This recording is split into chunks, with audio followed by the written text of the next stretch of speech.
Jai Hind everyone, this is Arun. So today our topic is कि how to prove corollaries of BPT, कि basic proportionality theorems की corollaries को हम कैसे prove करते हैं. तो in the previous videos what we have learned कि BPT क्या है, उसकी corollaries क्या है. So in the same video हम देखेंगे कि इनको प्रूव कैसे करते हैं. So let's start it.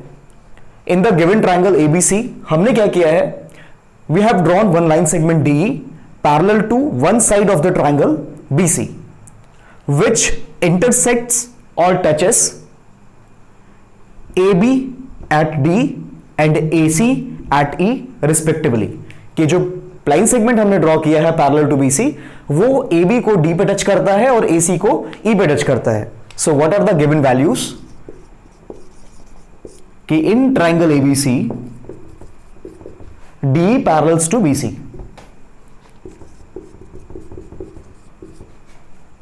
Now what we need to prove?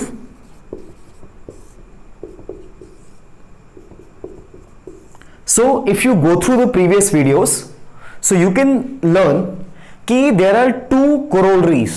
The first one is कि AD divided by whole AB equals. So if I consider this segment AD with the whole arm AB, so the corresponding segment to be taken, right? तो AD का corresponding segment other hand पे क्या है, AE है, तो हमें AE लेना होगा divided by this whole AC. Now second one, अगर हमने AD सेगमेंट लिया है तो सेकंड सेगमेंट क्या है AB का, दिस DB. तो DB का रेशियो हम क्या करेंगे, होल AB के साथ लेंगे. तो on the other hand corresponding segment of DB which is EC divided by whole AC.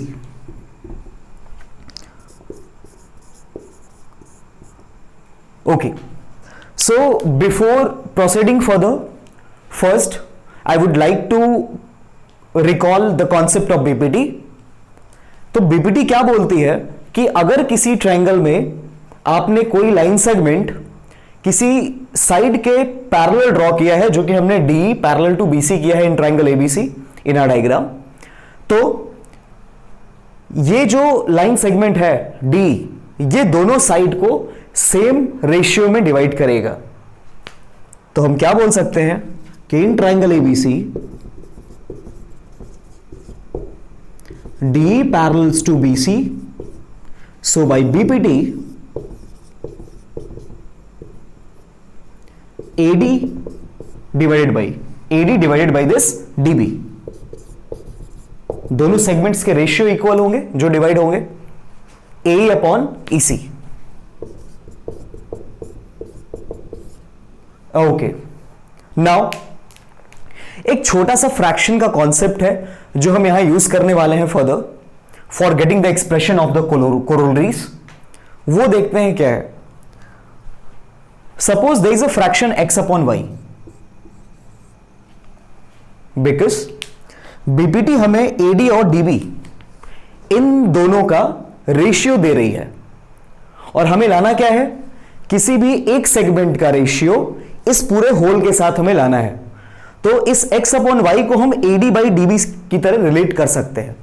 तो मैं क्या कर रहा हूं, I am going to add 1 in the fraction x upon y. तो इसका जो रिजल्ट आएगा वो आएगा x plus y divided by y. तो हमने क्या देखा कि अगर किसी फ्रैक्शन में हम 1 ऐड कर रहे हैं तो न्यूमरेटर में उसका सम मिलता है और डिनोमिनेटर में मुझे सेम वैल्यू मिलती है जो कि इनिशियली डिनोमिनेटर थी. तो if I do the same thing, same calculation with these ratios, अगर मैं क्या करता हूं AD अपॉन DB के साथ भी यही चीजें करता हूं, तो अगर मैं 1 ऐड करूंगा AD अपॉन DB में तो न्यूमरेटर में मुझे AD और DB का सम मिलेगा. AD और DB का sum means this whole arm AB, और डिनोमिनेटर में मुझे वो वैल्यू मिलेगी जो कि इनिशियली डिनोमिनेटर थी, यानी DB मिल जाएगी, राइट. लेकिन अगर हम अपना फर्स्ट एक्सप्रेशन यहां पे देखें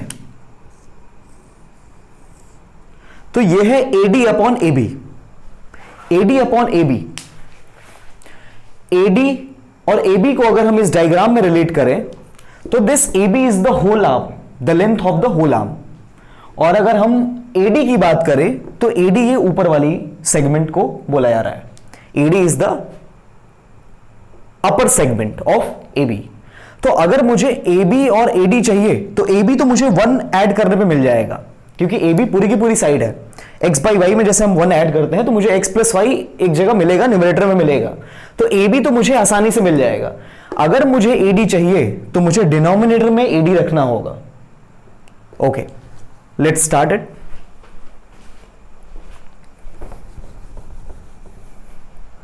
तो अगर मुझे AD चाहिए तो मुझे डिनोमिनेटर में AD रखना होगा। तो हमने क्या किया, इसको रेसिप्रोकल ले लिया। अगर मैं बोलता हूं कि मेरे दो फ्रैक्शंस आपस में इक्वल है तो उनका रेसिप्रोकल भी आपस में इक्वल होगा। रेसिप्रोकल मींस कि if we have a value 2/3 तो इसका रेसिप्रोकल क्या हो जाएगा, 3/2 हो जाएगा। जैसे बाबा रामदेव शीर्षासन करते हैं, सर नीचे पैर ऊपर।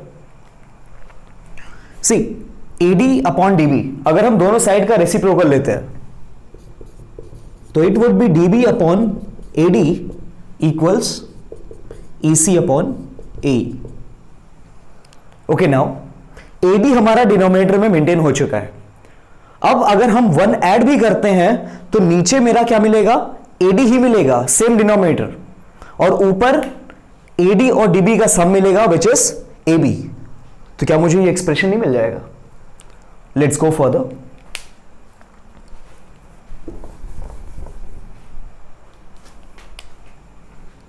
So I am adding 1 in this expression, DB divided by AD plus 1 equals, so the same thing to be done with the right hand side also, EC upon AE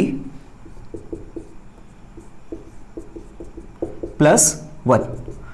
Now see, after calculating this we'll get DB plus AD divided by AD equals EC plus AE divided by AE. Now see, DB plus AD, this DB plus AD is your whole arm AB. तो AB divided by AD equals EC plus AE. This EC plus this A equals whole arm AC divided by A. तो क्या ये expression इससे मिलता जुलता नहीं है? The only thing to be done कि फिर से हम क्या करें, दोनों साइड का रेसिप्रोकल ले लें। अगर हम दोनों साइड का रेसिप्रोकल लेंगे, again Baba Ramdev case, so you will gate AD divided by AB, again sir नीचे पैर ऊपर, AE upon AC। So this is the expression for the first corollary कि one segment to be divided by whole equals to corresponding segment of the other side to be divided by the whole arm. I hope you all understood this one. So we'll start with the next one. So for the second one also we'll start with the BPT. We'll start with the expression of BPT. Now क्या बोला था last time कि अगर मैं 1 add करूंगा तो denominator में मुझे वही वैल्यू मिलेगी। तो in the second expression DB upon AB मुझे लाना है। DB is the lower segment upon AB whole. तो अगर मुझे AB होल चाहिए तो वो तो मुझे +1 करने पे AD और DB दोनों का सम मुझे मिल जाएगा। अगर मैं यहां पे +1 करता हूं तो न्यूमरेटर में मुझे AD और DB का सम मिल जाएगा। लेकिन जो छोटी वैल्यू यहां पे लानी है विच इज DB, छोटा सेगमेंट लाना है DB, ये मुझे कैसे मिलेगा? इसका मतलब कि मुझे DB को डिनोमिनेटर में मेंटेन करना पड़ेगा, जो कि यहां ऑलरेडी है। तो the only thing to be done कि we need to add 1 on both the side. So AD upon DB plus 1 equals AE upon EC plus 1। Now AD upon DB plus 1 ये आपको क्या देगा, AD plus DB divided by DB equals AE plus EC upon EC।